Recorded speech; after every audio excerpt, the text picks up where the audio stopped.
If I am in a place where I'm writing and I don't seem to know what direction to go, or I don't have the right information or whatever, I ask. And invariably after I ask, the telephone rings. It happened, what, last week or 2 weeks ago or so.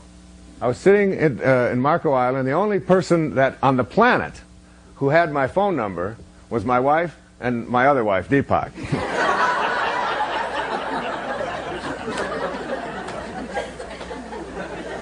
And I'm sitting there thinking about, I'm not sure how to say this, I'm not quite sure, and I'd really like to have a good quote, and the phone rings. And it's Deepak.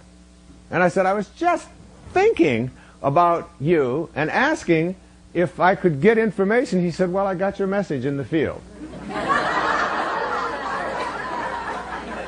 I'll let him explain the field, all right? And he gave me this wonderful quote from the Ojibwe, if you recall, and I wrote in this essay that I was writing exactly what had happened and how it transpired. And I have found that when I stop wishing, I mean, I don't stop wish, but I add to my wishing asking out loud, please cooperate with me in helping me to create what it is that I would like to have in my life. Asking out loud, asking God, or whatever God means to you. And then stepping back and just watching and just noticing. It's called managing coincidences and synchronicity and some of the things that Deepak will be speaking about. The third really stands for will or intention. You shift from I wish I had it to would you please help me to have it, to now adding to that I will create this in my life. I will have this show up for me in my life. I intend to get it. There's no doubt there. And the fourth really stands for passion, or what I call hardening of the will. And when you harden the will, what you do is you eliminate anybody else outside of you sullying your picture or telling you that you can't get it. When I tell people about learning to manifest, I always tell them, whatever you do, don't tell anybody what it is you want to manifest. Don't tell your best friend, don't tell your relatives, don't tell your soulmate. Keep it to yourself. They say, why would you keep it to yourself? Because when you tell somebody else what it is you want to manifest, you immediately move over here into the world of the ego. And you have to defend it, and you have to explain it. And manifesting does not take place from the world of particles. It takes place from the world of the observer, of spirit. So you want to keep the ego out of it as much as you possibly can. And the way to do that is to have it to be a relationship between you and God, whatever God means to you. So you've got wish, desire, intention, and passion. And if you look carefully at people in your life and in your life experience who have been good at manifesting what they want into their life, you will find that they follow these specifics almost to a T. And they never allow anybody else's opinion or negative assessment to influence them in any way. They have a passion about what it is they want to create. Today there are no new cases of polio in the world today, or just an isolated few, because of the passionate will and determination of one person who was told, you can't get funding, you can't do it this way, this is not possible, this isn't the way we do things, this is the way the scientific community works.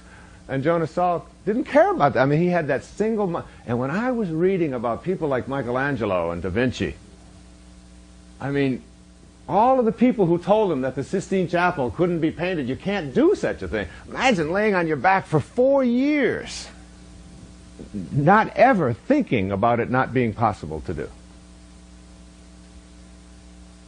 Now, that's the good news. If you can learn to put your attention on what you want, to ask for it, and to intend that it will attract into your life, and be passionate about it, independent of whether anybody else likes it or doesn't like it, you literally will create it. Because you think, what you think about is what expands. You act upon your thoughts, as it says in the Old Testament. As you think, so shall you be. It is out of that invisible world that you attract things into your life. So that's the good news. Here's the bad news. What you really, really, really, really, four reallys, don't want, you will also get.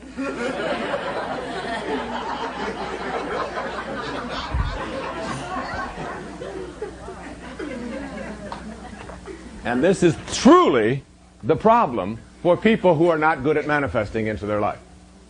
Now, I'm speaking about this not as a materializer, but as someone who in 57 years has been able to literally attract whatever I've put my attention on in my life. And it's not because I'm more intelligent, I'm more blessed, I'm luckier, I'm richer, I'm anything like that. It's because I have followed these principles in my life. I have always been a scurvy elephant. And I've never listened to anyone out there telling me, I mean, I listen and I'm polite about it, but I left the tribe. I left the tribe a long time ago. They don't know I've left. They don't. They still send me invitations to all tribal functions. And I rarely attend. And they explain that away by saying, oh, that's Wayne. That's just the way he is. You know how he is. You can't tell him anything. That's fine. My mother, who was 81, asked me last week when I was going to get a job.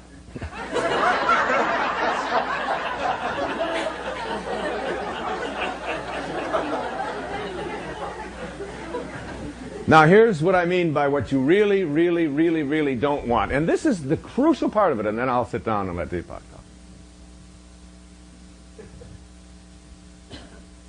If you understand that what you think about is what expands, as you think, so shall you be. This is like every field of spiritual teaching and discipline talks about the power of thoughts to create into the material world. And if your thoughts are on what you don't want, and that's where you've put your inner energy on what you don't want, then what you don't want has to materialize into the physical world. So if you think that you can lose weight by putting your attention on despising being fat, you have to understand that despising being fat is what you will continue to manifest into your life.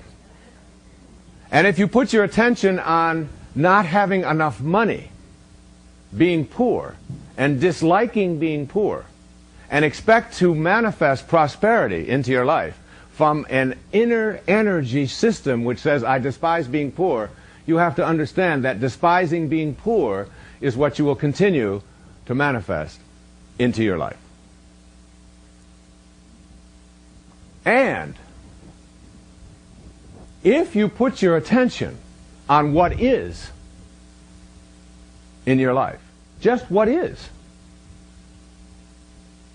what will continue to manifest into your life. And if you put your attention on what always has been, which is what the tribe will tell you to do, we've always done it this way.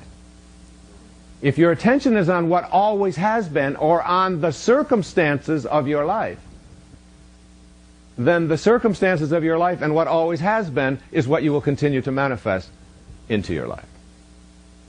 So what we have to do, this is like a multiple choice question. It's A, B, C. You can put your attention on what you want. You can put your attention on what you don't want. That's B. Or you can put your attention on what they want for you. That's C. You got those three choices. And if you don't understand that A is the right answer, this isn't going to help you. You have to think of your thoughts and your inner world and your capacity to be able to attract things into your life. You have to think of these things as like currency.